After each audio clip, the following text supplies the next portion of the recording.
Smart phone technology പഠിക്കുന്നവർക്കും ഇനി പഠിക്കാൻ താല്പര്യമുള്ളവർക്കുള്ള general awareness പ്രോഗ്രാമാണ്. അല്പം ടിപ്സുകളാണ്.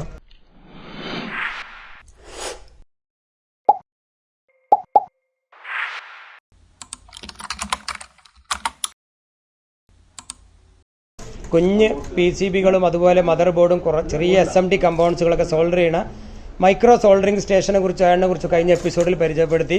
അതിനേക്കാളും കുറച്ചുകൂടി അഡ്വാൻസ്ഡ് ആയ ഒരു മെഷീനാണ് ഇപ്പോൾ പരിചയപ്പെടുന്നത്.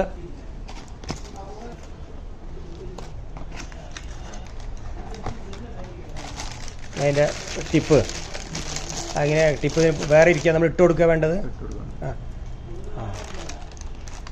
കഴിഞ്ഞ എപ്പിസോഡിൽ ഞാൻ ഈ ടിപ്സിനെ കുറിച്ചൊക്കെ പറഞ്ഞിരുന്നു. ഈ ഒരു ടിപ്സിൽ നിങ്ങൾക്കൊരു 12 വോൾട്ട് DC കൊടുത്താൽ സത്യത്തിൽ ഇതും വർക്ക് ചെയ്യും. ഇത് ഞാൻ ടെസ്റ്റ് ചെയ്തതാണ്. വളരെ ചെറിയ നാരോ ടിപ്സാണ് ഇത്. കണ്ടോ വളരെ കൃത്യമായ ടിപ്സ്. ഇതൊരു കോയിലാണ്, 12 വോൾട്ടിൻ്റെ ഒരു ഹീറ്ററാണ് സത്യത്തിൽ ഇത്. അപ്പം അതിൻ്റെ മെഷീനാണിത്.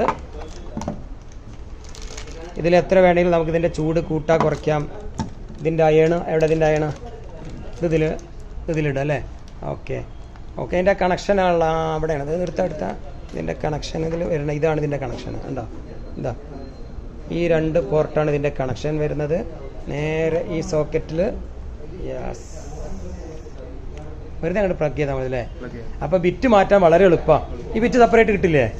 കിട്ടും. വളരെ ഈസിയാണ്. ബിറ്റിൻ്റെ കൂടെ എന്തൊക്കെയുണ്ട്? ബിറ്റ് മാറ്റാൻ പിടിക്കാൻ ഹീറ്റ് ഉള്ളപ്പോൾ പിടിക്കാനുള്ള ഒരു സിലിക്കൺ റബ്ബർ ഈ കിറ്റിൻ്റെ കൂടെ ഉള്ള അല്ലേ? ഇതിൽ പിടിച്ചിട്ട് വേണം അത് മാറ്റാൻ. കാരണം ഇപ്പം ചൂടായിരിക്കും അല്ലേ? കുറേ നേരം കാത്തിരിക്കണോ അല്ലേ? ഗുഡ്, അത് ഓക്കെ. പിന്നെ ഇത് ഞാൻ നേരത്തെ പറഞ്ഞ 12 വോൾട്ട് കൊടുത്താൽ വർക്ക് ചെയ്യണ ഒരു സാധനമാണ്. പക്ഷേ ഇതിലേക്ക് 12 വോൾട്ട് കൊടുക്കുമ്പോൾ സൂക്ഷിക്കണം, ഏത് പിന്നാണെന്നൊക്കെ ഉറപ്പുവരുത്തി ചെയ്യണം. ഇതിലാണ് ഇതിൻ്റെ ഇതുള്ളത്. നമ്മളിങ്ങനെ ചൂട് കൂട്ടും കുറക്കുകയൊക്കെ ചെയ്യാം. ഡിസ്പ്ലേയിൽ ഇങ്ങനെ എഴുതി കാണിക്കുകയൊക്കെ ചെയ്യും. 480 ഡിഗ്രി വരെ കൂട്ടാനും കുറയ്ക്കാനും പറ്റുമെന്നുള്ള അതിൻ്റെ ഒരു പ്രത്യേകത നമ്മൾ എഴുതിയിട്ടുണ്ട് അല്ലേ? ഓക്കെ. 150 മുതൽ 480 ഡിഗ്രി വരെ അല്ലേ സോൾഡറിംഗ് സ്റ്റേഷൻ. എന്ത് പ്രൈസ് വരുന്നുണ്ട് ഇതിന്? മാർക്കറ്റിൻ്റെ ഒരു ആവറേജ് പ്രൈസ് കിട്ടിയാൽ മതി. 2000 മേലെ 900 അല്ലേ? 2900 ഒക്കെ അതിൻ്റെ റേറ്റ്. കൂടുതലുള്ളതും കുറഞ്ഞതും ഉണ്ടാകും അല്ലേ? പിന്നെ എന്താ ഒരു പെട്ടി ഉണ്ട് അതിനകത്ത്. ഇതെല്ലാം ഒരു ഫുൾ സെറ്റാണ്. അപ്പം ഇനി വേറെ ഒന്നും ഇനി വാങ്ങേണ്ട ആവശ്യമില്ല. ഇതാ നമ്മളെ ടിപ്പ് ക്ലീനർ ഈ പെട്ടിയുള്ളതിലല്ലേ കൂടെ ഉള്ളതല്ലേ? ഇതൊക്കെ സാധാരണ വേറെ വാങ്ങി വെക്കുകയാണ്, അതിൻ്റെ ആവശ്യം ഇല്ല. ഓ മാഷാ അല്ലാഹ്, അടിപൊളി ഒരു സ്റ്റാൻഡ് ഇതിൻ്റെ കൂടെ അല്ലേ? അപ്പം ഇനി ഇത് നമുക്ക് ഇതെടുത്തിട്ട് ഇതിലാണ് ടച്ചാൽ മതി അല്ലേ? എങ്ങനെ അതിൻ്റെ ഉള്ളിലാ ഇതിൻ്റെ ഉള്ളിൽ കണ്ടിടാം. അപ്പോൾ അയണോണ്ട് ഇങ്ങനെ തോണ്ടലാ, വെള്ളം വെച്ചിട്ട് ഇതിനുള്ളിൽ ഇങ്ങനെ ടിപ്പ് ഇങ്ങനെ എടുത്തിട്ട് നമ്മൾ ഇവിടെ തോണ്ടൽ ഇതിനുള്ളിൽ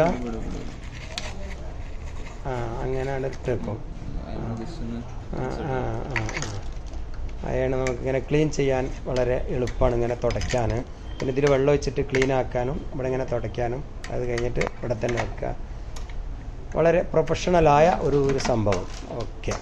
അപ്പോൾ സ്റ്റാൻഡായി. അതേപോലെ ഒരു കിട്ടിലം അയണ് ഇങ്ങനെ വെച്ച് വർക്ക് ചെയ്യുമ്പോൾ ആ ടേബിളിന് നല്ല ഒരു അലങ്കാരം. വർക്ക് ചെയ്യുന്ന ടെക്നീഷ്യന് തന്നെ വളരെ ഒരു മതിപ്പ് ഫീൽ ചെയ്യും അല്ലേ? ഇങ്ങനത്തെ ഒരു ക്വാളിറ്റിയുള്ള അയണിൻ്റെ ഒക്കെ ചെയ്യുമ്പോൾ.